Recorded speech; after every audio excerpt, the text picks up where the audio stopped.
ऋषिकेश देवभूमि उत्तराखंड के देहरादून जिले में गंगा तट पर स्थित एक प्रमुख आध्यात्मिक और धार्मिक स्थल है। ऋषिकेश को विश्व की योग राजधानी भी कहा जाता है। यहाँ लोग इंडिया के अलावा विश्व के कोने कोने से भी आते हैं और यहाँ आकर के यहाँ की सुंदरता को देखते हैं और योगा भी सीखते हैं।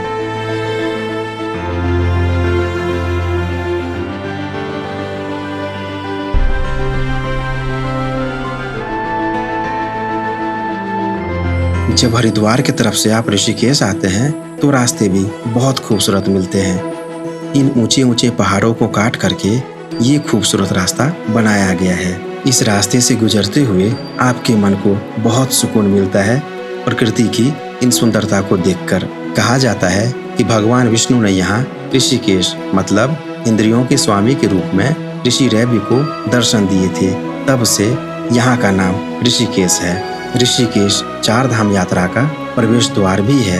यहाँ आप कभी भी आ सकते हैं, लेकिन सितंबर से जून तक का महीना बहुत सही रहता है। अगर आपको ज़्यादा ठंड लगती है तो आप दिसंबर और जनवरी स्किप कर सकते हैं। यहाँ के शांत वातावरण के साथ घूमने और देखने के लिए भी बहुत सारे जगह हैं। रिवर राफ्टिंग यहाँ का वर्ल्ड फेमस है। लोग यहाँ अपने लाइफ में एक बार जरूर आते हैं राफ्टिंग करने के लिए।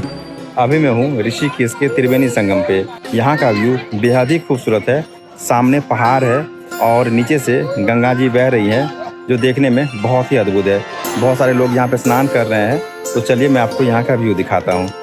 यहाँ इस खूबसूरत घाट पे जहाँ गंगा आरती होती है, वहाँ पे भगवान श्री कृष्ण और अर्जुन की बहुत ही सुंदर प्रतिमा बनाई गई है, जिसमें भगवान श्री कृष्ण अर्जुन को महाभारत के युद्ध में लड़ने के लिए प्रोत्साहित करते हुए दिखाए गए हैं। यह आरती स्थल शाम के समय में यहाँ का नज़ारा कुछ अलग ही देखने को मिलता है। लाखों की संख्या में यहाँ लोग आते हैं और इस जगह पे बैठ करके आरती का आनंद लेते हैं। आरती के टाइम ये पूरा एरिया भक्तों से भरा रहता है। दिन के समय में उतनी भीड़ देखने को नहीं मिल रही है, लोग काफी कम संख्या में हैं। जो लोग यहाँ आते हैं वो स्नान करने आते हैं। स्नान करके जिनको मुंडन करवाना होता है वो मुंडन करवाते हैं, फिर चले जाते हैं।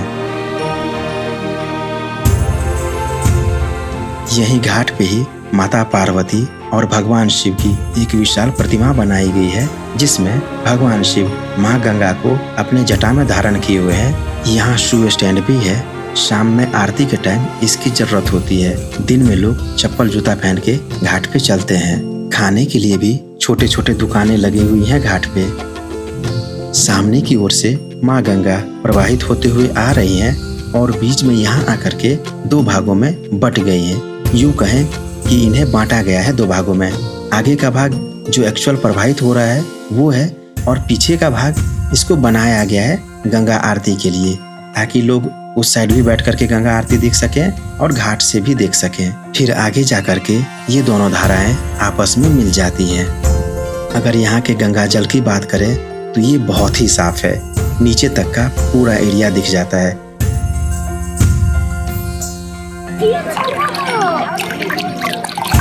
मैंने इस बोतल में गंगा जल भरा है घर ले जाने के लिए।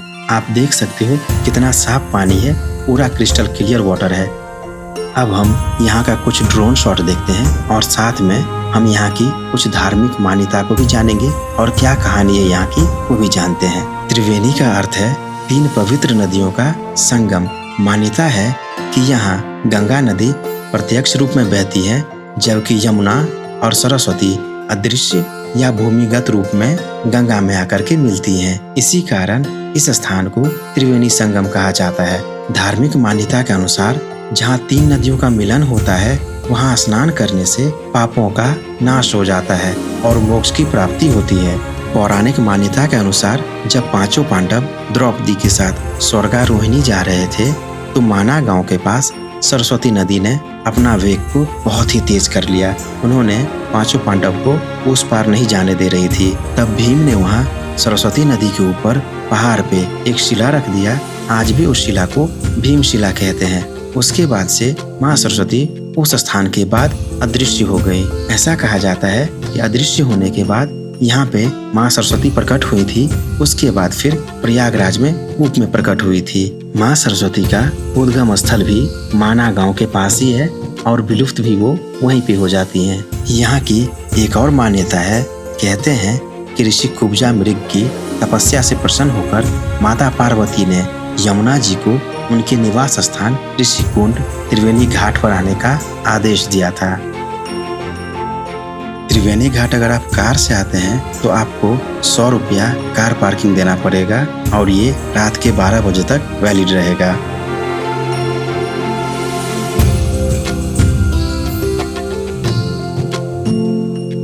यहाँ दर्शन करने के बाद अब हम चलते हैं जानकी झूला की तरफ।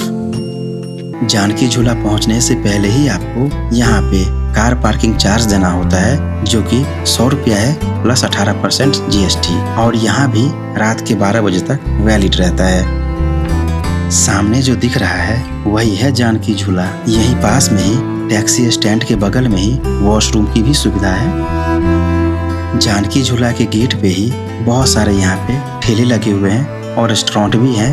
खाने पीने के लिए आपको हर एक प्रकार की चीजें यहाँ मिल जाएंगी।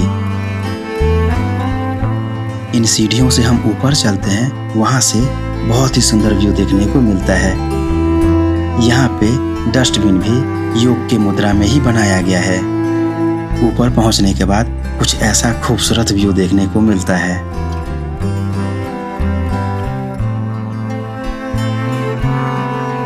ये सामने आप देख रहे हैं, ये है जानकी झूला। इस पर से उस पार लोग जाते हैं, बाइक भी अलाउड है यहाँ पे। और नीचे जो है लोग स्नान कर रहे हैं और पानी का फोर्स जो है ना वो बहुत ही ज़्यादा है। उस पार अगर आप देखेंगे तो वहाँ पे बहुत सारे आश्रम बने हुए हैं। गीता भवन वहाँ पर ये जगह पे है, और परमार्थ निकेतन जो है ना वो वाली जगह जो है ना वहाँ पे बनी हुई है। शाम को वहाँ पे आरती बहुत ही अद्भुत होता है। अभी हम जानकी झूला पे चलेंगे और क्रॉस करके उस साइड जाएंगे, उसके बाद परमार्थ निकेतन भी जाएंगे। यहाँ पे आप ये पुलिस चौकी देख सकते हैं। यहाँ पे मैंने पूछा जो ड्रोन फ्लाई कर सकते हैं कि नहीं, तो इन्होंने बोला जो आपको परमिशन लेना पड़ेगा पहले कहीं और बोले जाने के लिए। उसके बाद उन्होंने बोला जो वहाँ से आपको SDM के पास जाना होगा, उसके बाद परमिशन मिलेगी तो फ्लाई कर सकते हैं। बहुत लंबा प्रोसेस है, तो मैं ड्रोन फ्लाई करना यहाँ पे अवॉइड कर रहा हूँ। बाकी का व्यू मैं आपको दिखाता हूँ।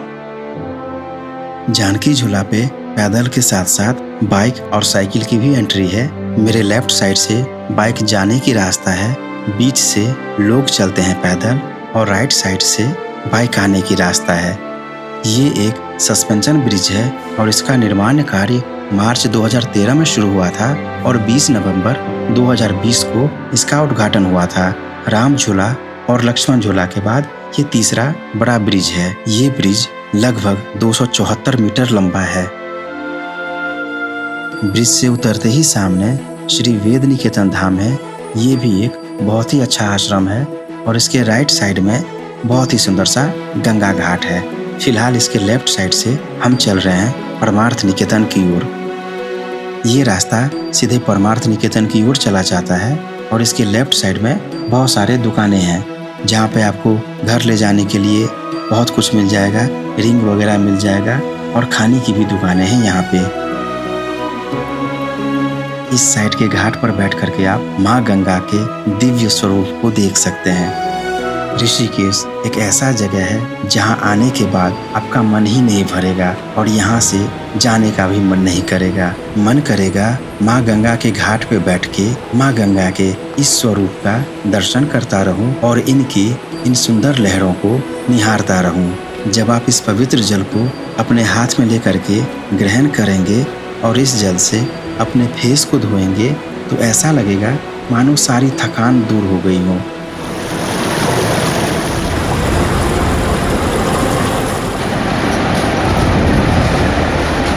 फिलहाल अब हम यहाँ से चलते हैं परमार्थ निकेतन की तरफ। उसी आश्रम के बगल से है राम झूला का रास्ता।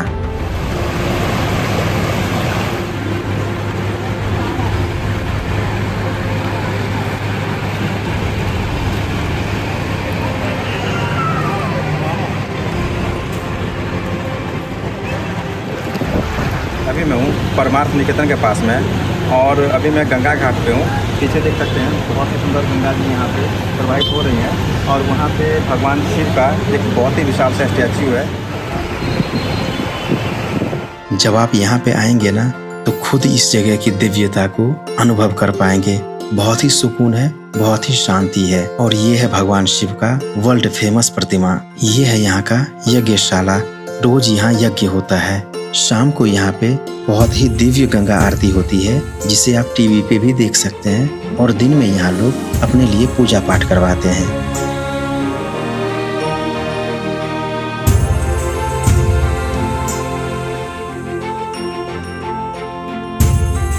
सामने आश्रम का मेन गेट है। सामने बजरंगबली की बहुत ही विशाल प्रतिमा है और साइड में इन दीवारों पे उनकी लीलाओं को दर्शाया गया है, जो कार्य उन्होंने भगवान श्री राम के लिए किया था।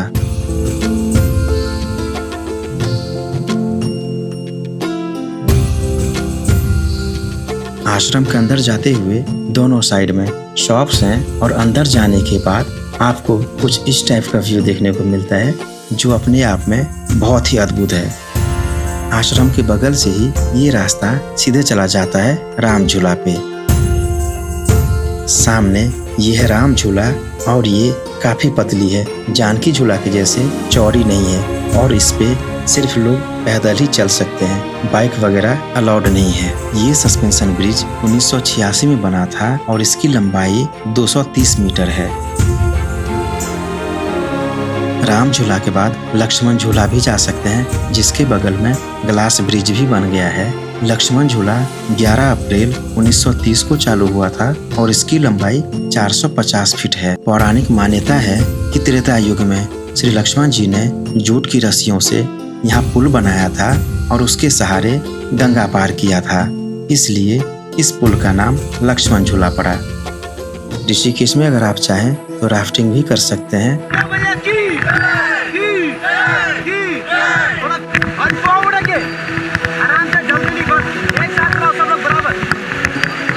लाइफ में एक बार जरूर यहाँ आइए और राफ्टिंग कीजिए, लेकिन सतर्कता के साथ। इसमें रिस्क भी बहुत होता है। साइड में पहाड़ होता है, उसके निकले हुए नुकीले धार होते हैं, जो एक्सीडेंट करने पे बहुतों के सर में लग जाता है, जिससे जान भी जा सकती है। तो सतर्कता और सुरक्षा के साथ ही करें।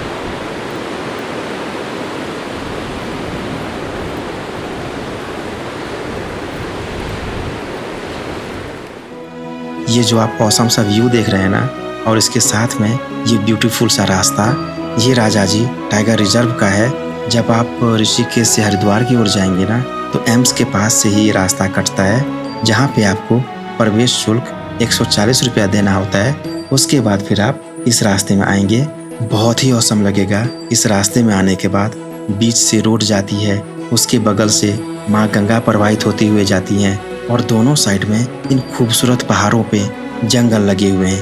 पूरे रास्ते आपको ऐसे ही जंगल देखने को मिलेगा। बगल से जो माँ गंगा प्रवाहित हो रही है हरिद्वार की ओर, उन्हें आगे जा करके एक डैम बना करके रोका गया है और टाइम टाइम पे उस डैम से गंगा जल को छोड़ा जाता है हरिद्वार की ओर। यही है वो डैम। इस डैम का नाम है चीला डैम। यहीं पे गंगा जल को रोका जाता है और यहीं से हरिद्वार की ओर गंगा जल को छोड़ा भी जाता है।